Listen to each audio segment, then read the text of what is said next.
ഇന്നലെ കൊട്ടിക്കലാശം കഴിഞ്ഞതിന് ശേഷം പാലക്കാട് നിയമസഭാ മണ്ഡലത്തിൽ ഇന്ന് നിശബ്ദ പ്രചരണത്തിൻ്റെ ഒരു ദിവസമാണ്. പക്ഷേ ഈ നിശബ്ദ പ്രചരണത്തിന് ഇടതുപക്ഷ മുന്നണി CPM തെരഞ്ഞെടുത്ത രീതി, അവലംബിച്ച രീതി കേരളത്തിൻ്റെ സാമൂഹ്യ സമരസതയെ തകർക്കുന്നതും കേരളത്തിൻ്റെ മതനിരപേക്ഷ നിലപാടുകളെ എതിർക്കുന്നതും വിഷമമിപ്പിക്കുന്നതുമായിട്ടുള്ള ഒരു രീതിയാണ്. ഇത് വടകരയിൽ സ്വീകരിച്ചിട്ടുള്ള കാഫിർ സ്ക്രീൻഷോട്ടിന് സമാനമോ അതിലും ഗുരുതരമായിട്ടുള്ള പ്രചരണ രീതിയാണ് ഇന്ന് CPM അവലംബിച്ചിട്ടുള്ളത്. ഈ പരസ്യം കൊടുത്തിട്ടുള്ളത് CPM ആണെങ്കിലും പരസ്യത്തിന്റെ പണം കൊടുത്തത് BJP ഓഫീസിൽ നിന്നാണെന്നാണ് മനസ്സിലാക്കുന്നത്. വാസ്തവത്തിൽ BJPയിൽ നിന്നാണല്ലോ ഞാൻ പോകുന്നത്. വിഷമം ഉണ്ടാകേണ്ടത് BJPക്കാണല്ലോ. അപ്പോൾ അതിനേക്കാളേറെ എന്തിനാണ് CPM ഇങ്ങനെ വിഷമിക്കുന്നത് പാലക്കാട്ടെ കാര്യത്തിൽ?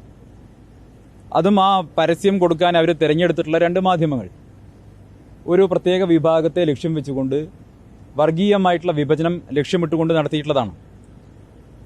ഇത് തികച്ചും തെരഞ്ഞെടുപ്പിന്റെ തലേ ദിവസം ഇത്തരത്തിൽ നടത്തുന്ന വർഗീയ വിഭജനം ലക്ഷ്യമാക്കി നടത്തുന്ന ഇത്തരം പ്രചരണങ്ങളെ പാലക്കാട്ടെ പ്രബുദ്ധരായിട്ടുള്ള ജനങ്ങൾ തിരിച്ചറിയും, തള്ളിക്കളയും എന്നുള്ള കാര്യത്തിൽ സംശയമില്ല. ഒന്ന്. രണ്ട്, ആ പരസ്യത്തിൽ തന്നെ വ്യാജമാണല്ലോ.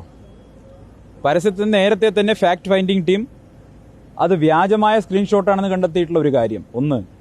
രണ്ട്, മനോരമയുടെ ഒരു ചർച്ചയിൽ അയ്യപ്പദാസ് ആങ്കർ ചെയ്തൊരു ചർച്ചയിൽ CPMന്റെ കുണ്ടന്നൂർ MLA ആയിരുന്ന സ്വരാജ് നടത്തിയ ഒരു പരാമർശം, ആ പരാമർശം ഉദ്ധരിച്ചുകൊണ്ട് അതേ ചർച്ചയിൽ അദ്ദേഹത്തെ കളിയാക്കാൻ വേണ്ടി അദ്ദേഹത്തിന്റെ വാചകങ്ങൾ കടമെടുത്തുകൊണ്ട് ഗാന്ധിയെ ചെറുതായിട്ടൊന്ന് വെടിവെച്ചു കൊന്നു എന്ന വാചകം ഞാൻ കടമെടുത്തത് സംബന്ധിച്ച് അതും എൻ്റെ തലയിൽ ആരോപിച്ചുകൊണ്ടാണ് ഇന്ന് ആ പരസ്യം കൊടുത്തിട്ടുള്ളത്.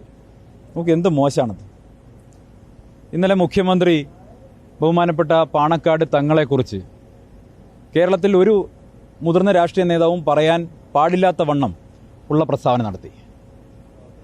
അതിൻ്റെ ഒരു വല്ലാത്ത പ്രത്യാഘാതം CPMന്റെ സ്ഥാനാർത്ഥിക്ക് ഉണ്ടാകും. മുഖ്യമന്ത്രിയുടെ വായിൽ നിന്ന് പുറത്തു വന്നിട്ടുള്ള പാണക്കാട് കുടുംബത്തിനെതിരായി നടന്ന വിഷലിപ്തമായിട്ടുള്ള പ്രചരണത്തിനെതിരെ പാലക്കാട് തിരിച്ചടി ഉണ്ടാകുമെന്ന് ഭയന്നപ്പോൾ ഇന്ന് വർഗീയ വിഭജനത്തിന് വേണ്ടി പുതിയ തുറുപ്പുചീട്ടുമായി വന്നിരിക്കുകയാണ്.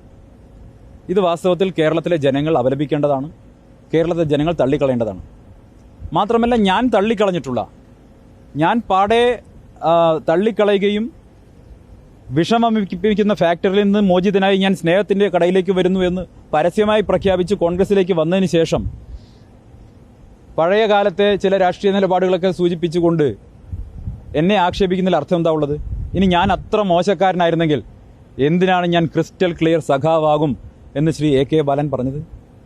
ബാലേട്ടൻ അങ്ങനെ പറയേണ്ട കാര്യമില്ലല്ലോ.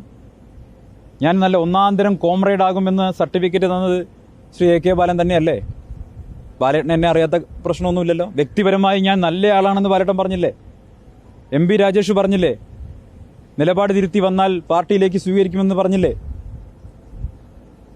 അപ്പോൾ ഇത്തരം കാര്യങ്ങളൊക്കെ എനിക്ക് നല്ല ഗുഡ് സർട്ടിഫിക്കറ്റ് ഒക്കെ തന്നതിന് ശേഷം ഞാൻ എന്തോ മോശക്കാരനാണെന്ന് ഇപ്പോൾ പറയുമ്പോൾ പാലക്കാട്ടെ പ്രബുദ്ധരായ ജനങ്ങൾ അത് തള്ളിക്കളയും എന്ന കാര്യത്തിൽ സംശയം വേണ്ട. ഇത് പാലക്കാട്ടെ മതന്യൂനപക്ഷ വിഭാഗങ്ങളെ ഭീതിയിലാഴ്ത്താൻ വേണ്ടി രാഹുൽ മാങ്കൂട്ടത്തിന് ലഭിക്കാൻ പോകുന്ന വലിയ വിജയം CPM BJP സഖ്യത്തെ പരിഭ്രാന്തിയിലാഴ്ത്തിയിരിക്കും. വൻ വിജയം രാഹുൽ മാങ്കൂട്ടത്തിന് UDFന് ഉണ്ടാകുമെന്ന് ഉറപ്പു വന്നപ്പോൾ ഏതെങ്കിലും തരത്തിൽ രാഹുൽ മാങ്കൂട്ടത്തിൻ്റെ വിജയത്തിന് ഒരു ശോഭ കെടുത്താൻ സാധിക്കുമോ എന്നൊരു പരിശ്രമം നടത്തി നോക്കുകയാണ്. ഇത് വടകരയിലെ സ്ക്രീൻഷോട്ട് പോലെ CPMന് ബൂമറാങ് ആയിട്ട് വരും, തിരിച്ചടിക്കും എന്നുള്ളതിൽ ഒരു സംശയവും വേണ്ട. പാർട്ടിയുമായിട്ട് ആലോചിച്ച ശേഷം പാർട്ടി നേതാക്കന്മാർ പറയുന്നതനുസരിച്ച് ഇതിൻ്റെ നിയമ നടപടികളുമായി മുന്നോട്ട് പോകാനാണ് ഞാൻ തീരുമാനിച്ചിട്ടുള്ളത്.